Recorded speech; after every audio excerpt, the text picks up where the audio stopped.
この番組はご覧のスポンサーの提供でお送りします。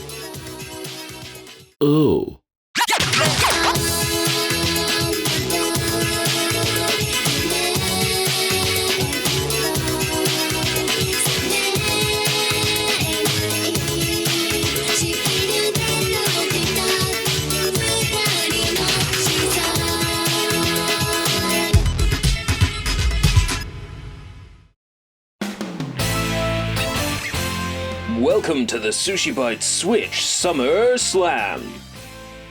Every week this August, we'll be taking a look at a Japanese Nintendo Switch game. And if you're watching the premiere, it'll be a complete surprise! If you missed it this time, join in the fun next week by coming to the premiere and hanging out as we look at another Japanese Nintendo Switch game together.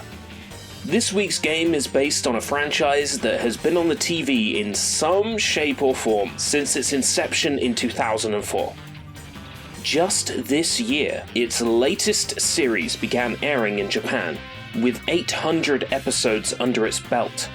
Now on its 17th season, this television show continues to be popular, with both its intended audience of young girls and also weeaboo trash, not unlike myself.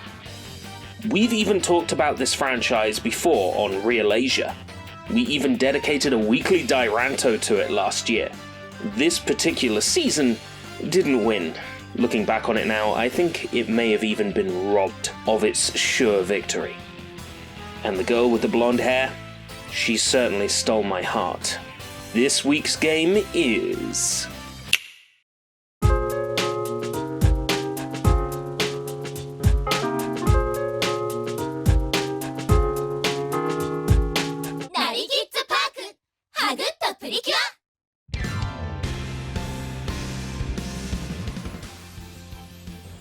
Hugto Precure is the 13th season of Pretty Cure, and consists of 49 episodes, aired from 2017 to 2018. It focuses on pink-haired psycho klutz Hannah. She's just your regular transfer student turned underage mother when her future baby is sent back in time as a comet that smashes right into her house. Space baby! Along with her friends Sensuous Seiya, Home Run Homare, Exquisite Imiru, and Ravenous Ruru, Hannah aims to raise her baby the right way, by feeding it ass power. Ass power from the shiny plastic charms dropped from evil shadowy monsters. Oh, and there's this smug bastard hamster who can turn into a hot young stud. Nari Kids Park Hugto Pretty Cure was released for Nintendo Switch on November 21st, 2018.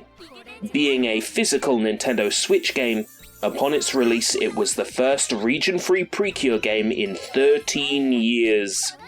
Series fans would probably rejoice, but unfortunately it's part of the short-lived Nari Park series of games from Bandai Namco. These are designed for small children and are played exclusively with the Joy-Cons. Nari is Japanese for become, and the idea of these games is that the kid playing can meet with and become their favourite TV heroes and heroines. They made 3, one based on Hugto Precure, one based on Lupin Ranger vs Keisatsu Sentai Pata Ranger, and one based on Ultraman RB. I settled on covering the Pretty Cure one because it's the show I have the most familiarity with, having watched an episode already. This is a collection of minigames, of which few provide any decent challenge. When the game starts up for the first time, you receive a little recap of Hugto Precure's first episode, and then you're thrown into the main menu, with only one selectable option, the center option. It just so happens that this is the main method of progressing through the game, so we go ahead and choose that. This mode, I'm going to call this the day mode, because it sort of takes the form of a day. Each of these days is made up of 2 minigames and some fully voiced scenes with animated portraits of the characters as they talk incessantly about things I very much doubt are important. While it may seem random, as a matter of fact all the minigames are in a set order that doesn't change. Here's the complete list of minigames in the order they first appear, because I was pathetic enough to play through this whole game. While I'm talking about each game only once, they all reappear multiple times with an increased level of difficulty. So, 45 minigames total, but across 13 types. Florist. Hannah takes on the role of a florist. A customer will tell you what colour flowers they are looking for in their bouquet, and you have to pick the right flowers. Each increasing difficulty level requires matching more flowers. Bog standard stuff, no language barrier here either because the colour of the flowers is indicated around the text. Fashion assistant. Homare has to pick out an outfit based on what the customer asks for. There is a language barrier here, and it's a fairly nasty one. The customer will ask for something along the lines of, "What will keep me warm?" or "Something I can move freely in," to which you respond by picking the right outfit. Baker. Seiya dons a baker's outfit, and has to select the right number of pastries for each guest. This one actually gets very challenging nearer the end of the game, and a 3-star score is nigh on impossible unless you know exactly where each pastry is and waste absolutely no time in the selection process. I couldn't imagine the little girls this game is directed towards being able to get a 3-star score. Cheerleader. Hannah gets into her cheerleading kit and entertains the crowd with her boundless enthusiasm. This minigame is actually a rhythm game, where the Joy-Cons are swung to match the on-screen icons. They're even in time with the music, which is pretty good, considering this is just a minigame in a larger title. This gameplay will also be featured in a later minigame, so make sure you get good. Pulling a face. Well, he's pulling a face at me. Uh-oh, Hugtan has crapped her nappy. Let's pull a stupid face to cheer her up. The arrow moves from side to side, and you need to stop it in the red part of the bar to get Hugtan to shut up.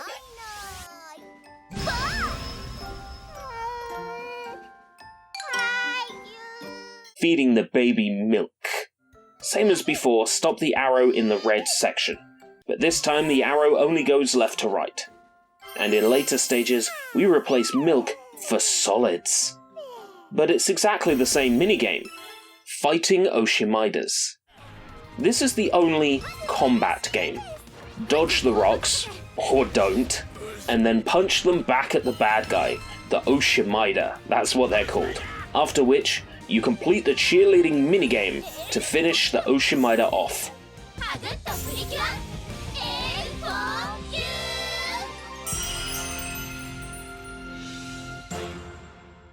The minigame starts with a long and arduous transformation sequence that they couldn't even be bothered to animate. I'm so glad they let us skip it, because the still frames just makes this look like some dodgy Chinese Game Boy bootleg.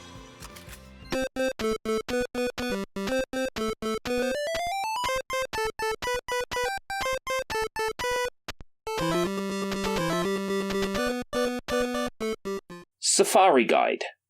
Emiru and Seiya slap on their uniform and identify obscured animals for Safari Park patrons. Oh, I'm so excited! Earlier stages feature 3 animals, later stages feature 4. They're obscured by some manner of object, like a tree or a bush. Takoyaki Chef. Hannah takes to the festival stand to cook up some takoyaki balls. I never understood why there are more pieces of everything than you actually need. Not sure what the difficulty changes either, maybe the allotted time? But you're always given ample to work with. Baby Rattle. Uh-oh, Hugtan's diaper is chafing from all that magic future baby poop. Shake the Joy-Con to calm her down. Waiter. Ruru and Homare can wait on tables. This minigame requires you to pick the correct dish based on the ingredient the customer asks for. What kind of reverse cafe is this? Harder difficulties reduce available time and change up the menu. Traffic Attendant. Homare and Emiru can become traffic attendants. which basically means you have to complete basic rush hour puzzles. These are probably my favourite of the minigames because they actually require use of my brain cells. And finally, Doctor. Seiya and Ruru can slap on a doctor's coat, take temperatures, and issue paperwork. The passing score is incredibly lax, failing to register as a challenge at all. Apparently all you need for a medical diagnosis is to have your temperature taken. We should be taking Seiya's temperature, because if my eyes don't deceive me, she's pretty hot. Yep, that's all 13 types of minigame. Some have 3 difficulties, some have 4. Like clockwork, after beating a minigame, the girls will yawn and claim that it was tiring, but also fun. You do minigames ad nauseum to complete days and obtain jigsaw puzzle pieces, but I'll be damned if I'm gonna grab every jigsaw piece. What a waste of my time that would be.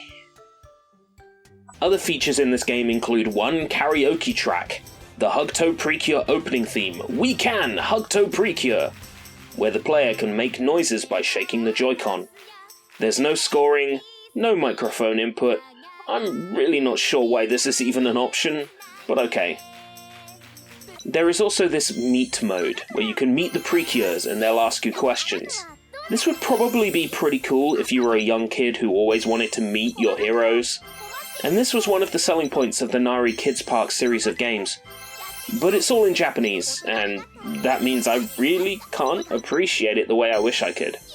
Shame really. Apart from that, you've basically seen everything this game has to offer.